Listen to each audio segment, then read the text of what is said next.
C'era una volta la natura. Testo di Luca.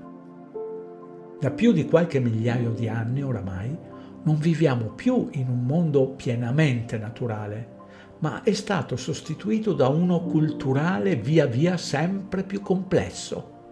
Alla base della tecnologia c'è la cultura, scienza, economia, filosofia, medicina, religione, arte, politica, autorità, educazione.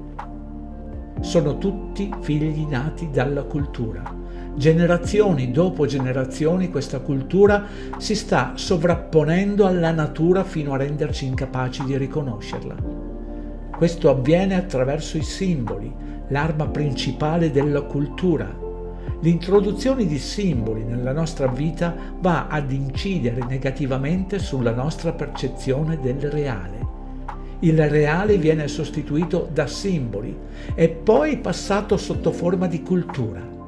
Immagini, parole, numeri, concetti, denaro, tempo diventano i punti cardine della nostra percezione del reale. Quindi, grazie alla cultura, il nostro punto di riferimento non è più il reale, ma ciò che lo rappresenta, ciò che lo evoca. Non è più la realtà immediata, ma quella mediata dai simboli.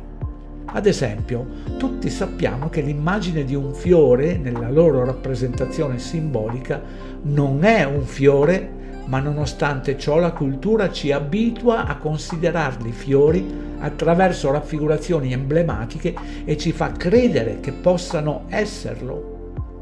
Razionalmente la differenza è chiara, ma il potere che ha su di noi la simbologia ce lo fa considerare irrilevante, al punto che possiamo dire di aver visto quel fiore solo avendo osservato l'immagine stampata su di un libro. Questo vale anche per un albero. Nessun tronco di albero ha una linea retta o simmetrica. L'albero ha le sue increspature, ha nodi, corteccia, forme irregolari, colori diversi, ad esempio. Questo distacco dall'immediatezza crea solo confusione tra ciò che è reale e ciò che non è reale.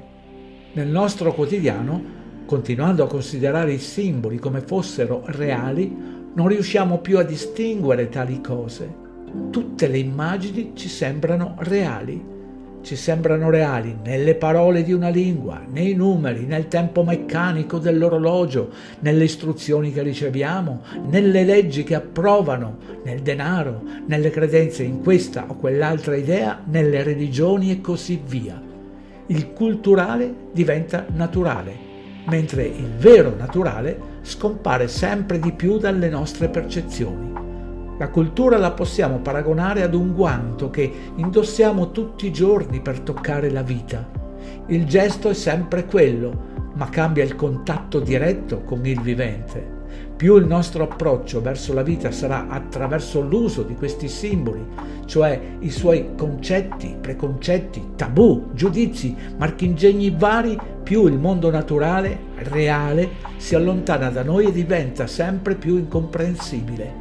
Un mondo completamente culturale, di conseguenza è sempre meno naturale, un mondo in cui le persone, quelle che hanno perduto la capacità di riconoscere la loro stessa natura, finiscono per idolatrare la cultura stessa, assoggettandosi ai suoi precetti in ogni aspetto della loro vita.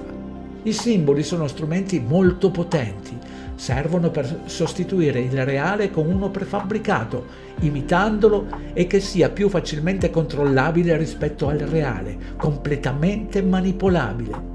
Sono migliaia di anni che ci hanno abituati ad interagire non con quello che esiste, ma con la sua proiezione in simboli come linee, icone, segni, espressioni artistiche, idoli, miti, eccetera. Con lo sviluppo della cultura, questi simboli si sono fatti sempre più complessi. Il pensiero è stato ridotto in linguaggio e poi in scrittura. Il tempo è diventato calendario e poi orologio, cronometro. I numeri inventati per misurare si sono evoluti in calcoli, prezzi e poi algoritmi. Le idee sono diventate ideologie e religioni.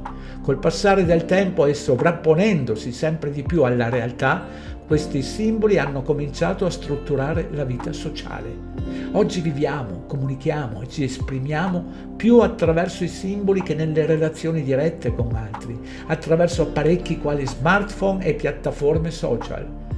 Più questi simboli assumono la forma di artefatti complessi di comune utilizzo, capaci di porsi come coadiutori di funzioni umane, dagli occhiali alle automobili, più li consideriamo indispensabili.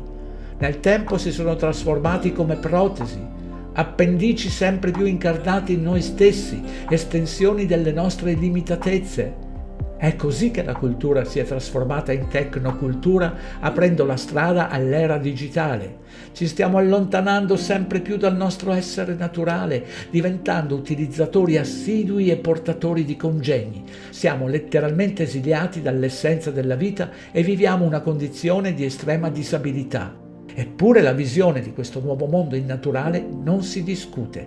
Chi si azzarda ad avere un dubbio, un pensiero critico, viene etichettato come complottista, catastrofista.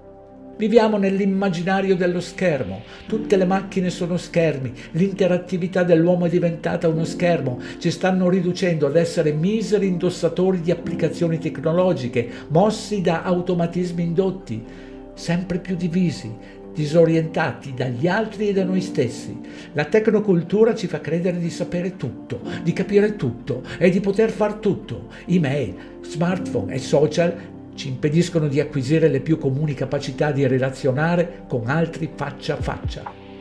Questi intermediari elettronici intorpidiscono la nostra capacità di leggere i gesti e le espressioni di un viso, di esprimere le nostre emozioni, di mettere in piedi una conversazione vera.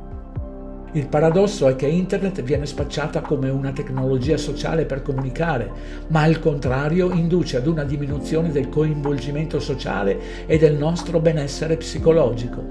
Come disse un filosofo sudcoreano, ci aggiriamo dappertutto, senza arrivare a nessuna esperienza. Contiamo senza fine e non siamo in grado di raccontare. Si ha cognizione di ogni cosa senza arrivare ad alcuna conoscenza. Questo processo di non riconoscere più il nostro diritto naturale è drammaticamente in corso. Per la maggioranza questa società digitale, anziché infastidirli ed indurli alla ribellione, li spinge a giustificarla, dittando invece come strano chiunque intenda far valere il proprio diritto naturale. È utile uscire da questa condizione, riacquistare quella dignità umana che ci appartiene. È meglio ribellarsi a questo ruolo di cittadini, consumatori, utenti, clienti, pazienti e lettori, riabilitando la nostra vera condizione di esseri unici e inviolabili, e non ridurci per essere servitori silenziosi di questa società che ci usa, ci consuma fino all'ultima goccia di sudore per poi eliminarci definitivamente come scarti di lavorazione, quando diventeremo vecchi e non più utili alla produzione.